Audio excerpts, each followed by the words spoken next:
Pleasure.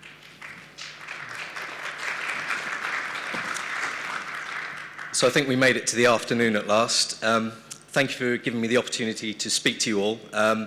The subject is about how we as BAE have been helping governments globally transform their networks, both government, military, and CNI-based networks, to a hardened cyber defense posture.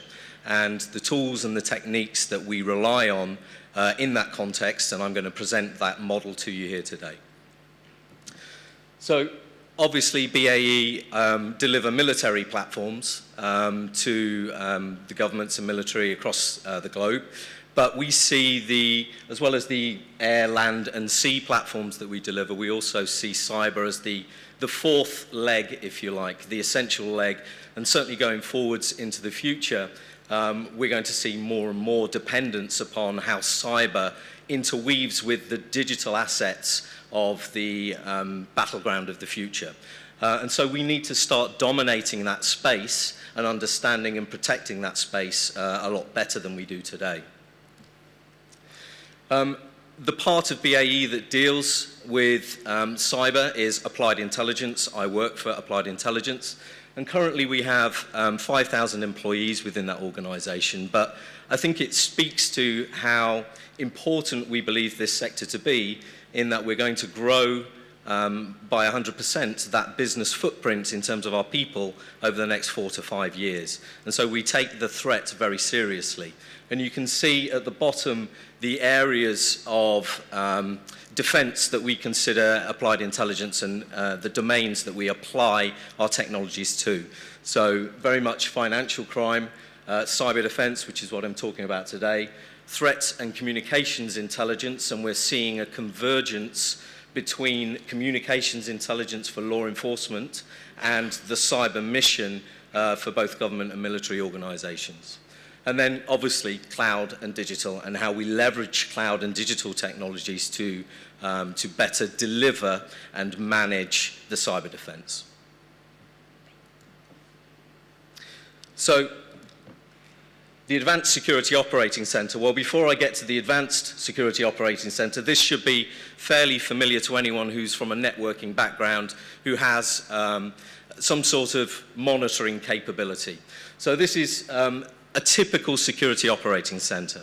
We have a number of sensors on the left, and from that sensor data, we run the information through rules engines and provide correlation of that sensor data before we provide that output based upon those rules to an end user, a security analyst.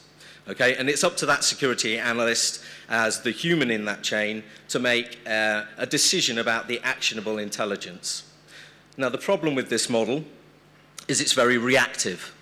It doesn't enable you to take proactive action against the types of threats that we are experiencing today. The threat that we're facing, and I've heard it from a number of speakers today, is increasingly complex. And I've had the benefit, and still have the benefit, of working closely with UK government on both comms intelligence and cyber. And one of the leaders at GCHQ makes a very valid statement that good process and good practice can secure 80% of the threat.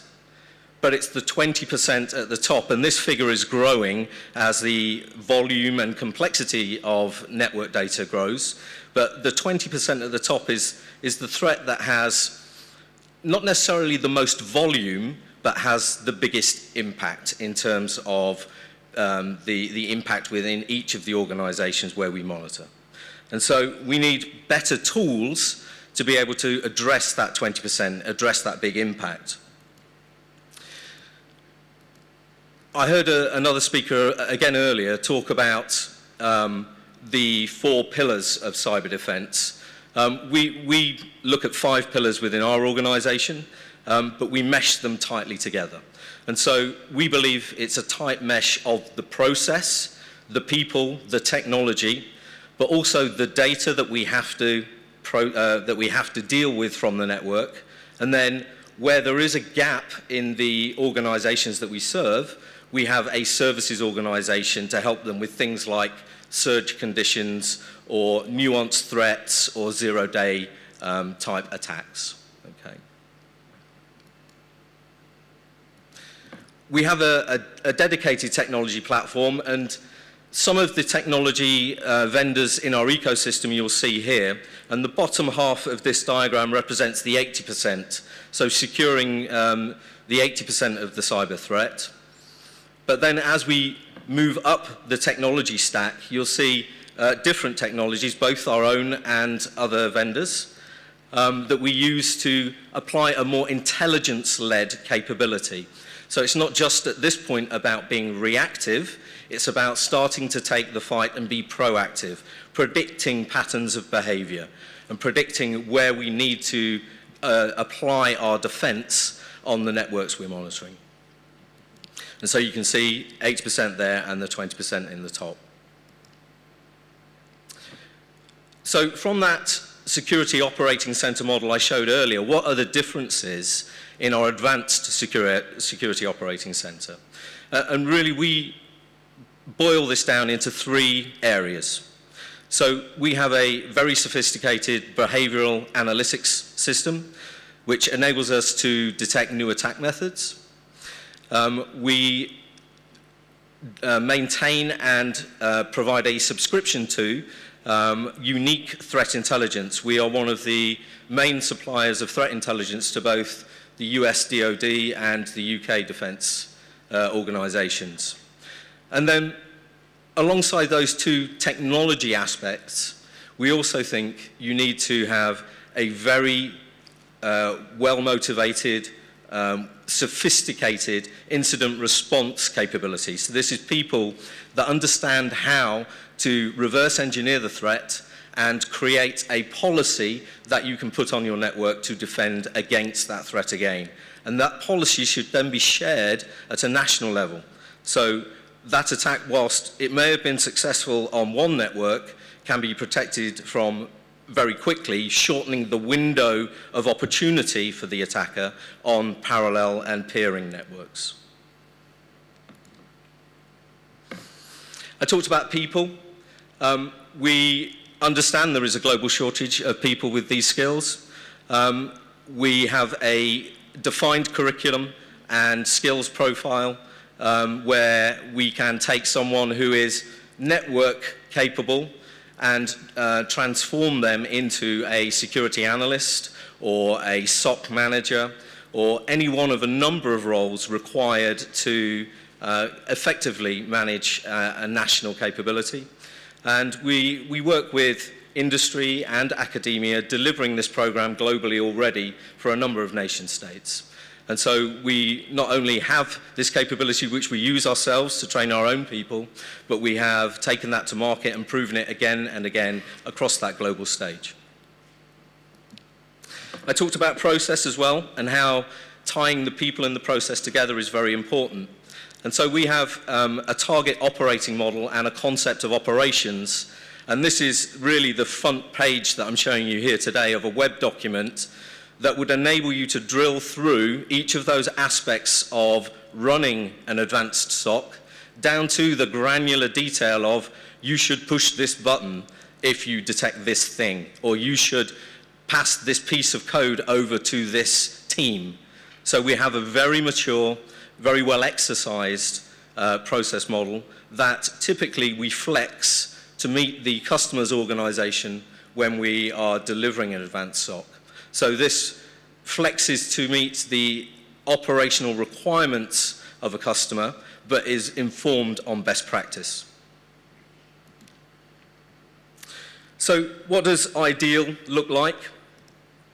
So in my world, I've delivered a number of these opportunities, and at the top level, you need some sort of national coordinating capability, but that capability should be staffed with people from different agencies or different ministries or whatever the language is within that country, so that you get a pan-organizational flavor, and that capability can be multi-tenanted, offering a a different view to each of those organizations or a consolidated view of the threat across every organization. If I take Agency 1, they should have a headquarters SOC, which rolls up all of the information from all of the provincial or departmental networks below it.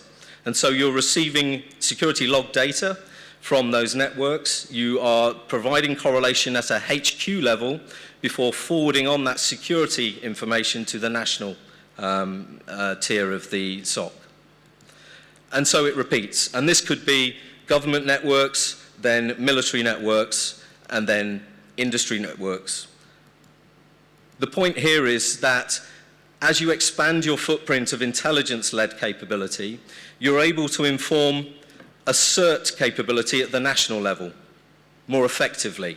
And that CERT should be, again, a national body, but with divisions that are specific to each of the areas. So they should be a military CERT, there should be an industry OT CERT, etc., because those advisories should be in the context of the networks that you are protecting. But that consolidation at a national level enables you then to talk down to other networks within your country and give them the advisory they need to affect policy and defense on their networks more quickly. Again, shortening the window, but nationally shortening the window of opportunity. How do we, sorry, I talked about different views, so this is just highlighting the fact that you can have different views or a consolidated view of that threat posture. But how do we get there? And typically this is what I see when I go into country. Initially I will concentrate on a single network and build a capability model within that network. And so I'm not going to go through each of the technology areas that I show you here, but there is a honeycomb model that we use in AI, which lays a foundation, which is the gray layer, to secure the network as is. It then aggregates and adds future-facing capability of threat intelligence. We then evolve that capability to start testing the defense. So we have penetration testing, we have reverse malware engineering capability, and we actively test the defense that we've set up. Before finishing with more future-facing capability, the real intelligence, deception networks, tricking malware into thinking it has penetrated, so we can observe its behavior and see if it's setting up tertiary or secondary paths of infection for if it's detected. Application security and all sorts of data fusion with open source intelligence as well as traditional threat intelligence. Now, as an organization, you may have already made investment here. And so we don't specify that the model is mandatory, just that elements of the model can be integrated with your existing investment. So it's not just about a greenfield technology proposition, it's also about integrating all of that technology into your existing investment. And at each tier of this progressively enhanced model, we are adding the people and training them appropriately. So as we do the foundation, we train your people, give them the process to run it, and each subsequent tier layers on top of that. So this just highlights people, processes, and technology are throughout that, but services encompass it horizontally. Where does that take us? Well, typically for one organization, we would then use that as a blueprint, build out horizontally.